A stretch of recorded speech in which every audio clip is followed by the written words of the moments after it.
So దీన్ని బట్టి చూస్తే 9,77,00,000 కోట్ల రూపాయలు అప్పు చేశారు అనేది చంద్రబాబు నాయుడు గారు అఫీషియల్గా చెప్పిన మాట. కానీ ఎలక్షన్ వరకు మనం అందరం మాట్లాడుకున్నది 12.5 నుంచి 13 లక్షల కోట్ల అప్పు అయింది అనేది మనం అందరం మాట్లాడుకున్నాం. వివరణ ఉంది. ఆ 13 లక్షల కోట్లలో కొన్ని కార్పొరేషన్ల ద్వారా ఇచ్చిన దాన్ని ఆడిట్లో చూపించలేదు. ఈవెన్ కాగు కూడా వాళ్ళు చెప్పలేదు. ఆ మాట అన్నారు. ఆ డిఫరెన్స్ ఉంది. ఇప్పుడు మీ జగన్మోహన్ చంద్రబాబు నాయుడు గారి ప్రెస్ అసెంబ్లీ ప్రకటన మీరు చూశారు కదా, అందులో ఒక పాయింట్ మీరు గమనించండి. ఇప్పుడు రాజశేఖర రెడ్డి తమ్ముడు వివేకానంద రెడ్డి హత్య కేసు గురించి, ఆయన ముఖ్యమంత్రిగా ఉన్న చివరి రోజుల్లో జరిగిన హత్య గురించి ఆయన కుటుంబ సమస్య అనుకుని ఆయన వదిలేశాడు. అవును, ఆ రోజునే ఆయన దాన్ని బయటపెట్టి ఉంటే రియాక్ట్ అయి ఉంటే, అంటే ఆయన మీద నరకాసుర వధన రాసిన రోజున కూడా రియాక్ట్ అయి ఉంటే ఈ పరిస్థితి ఉండేది కాదు. ఇప్పుడు ఆయన ఒక చోటేమో 36 మంది చచ్చిపోయారు అంటారు, ఇంకో చోట 31 అంటాడు, ఇంకో చోట 35 అంటాడు.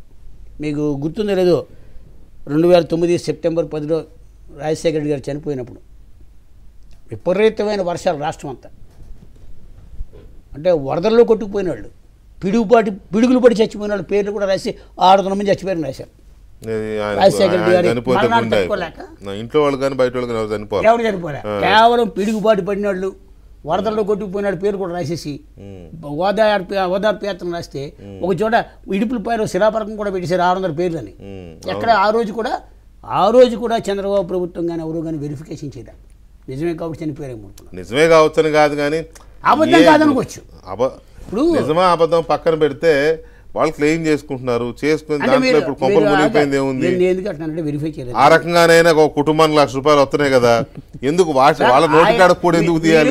మీరు ఒకటి గమనించండి, చనిపోయిన కుటుంబాలకు 1,00,000 ఇచ్చారంటున్నారు, కానీ జగన్మోహన్ రెడ్డి 5 సంవత్సరాల పరిపాలనలో రైతులకి పవన్ కళ్యాణ్ అన్నికంటే ఎక్కువ కోట్లు ఇచ్చాడు. అది నిజమే సార్, ఆనాటి సంగతి మనం గమనించాల్సింది ఏంటంటే 600 మంది చనిపోయారన్నది ఎంత వాస్తవం తెలియదు, కానీ ఇవాళ 36 అన్నది అవాస్తవం. ఎందుకంటే 36 మంది చనిపోయి ఉంటే నేషనల్ క్రైమ్ రిపోర్ట్స్లో రికార్డ్ అవ్వాలిగా, ఒక మర్డర్ని చూపించాలిగా. ఇప్పుడు హత్య జరిగిందన్నప్పుడు ఆ హత్య చేసిన వాడెవడో కూడా ఉండాలి కదా. ఇవాళ చంద్రబాబు నాయుడు అదే అడిగారు, చచ్చిన వాడెవడు చంపిన వాడెవడు చెప్పండి అని. కాబట్టి ఆయన డైవర్షన్ పాలిటిక్స్లో ఇటువంటివన్నీ కామనే సార్. మీ 9,77,00,000 కోట్లు మీరు అఫీషియల్గా ఇవాళ అసెంబ్లీలో పెట్టిన ఫిగర్ మొన్న ఎలక్షన్ వరకు మనందరం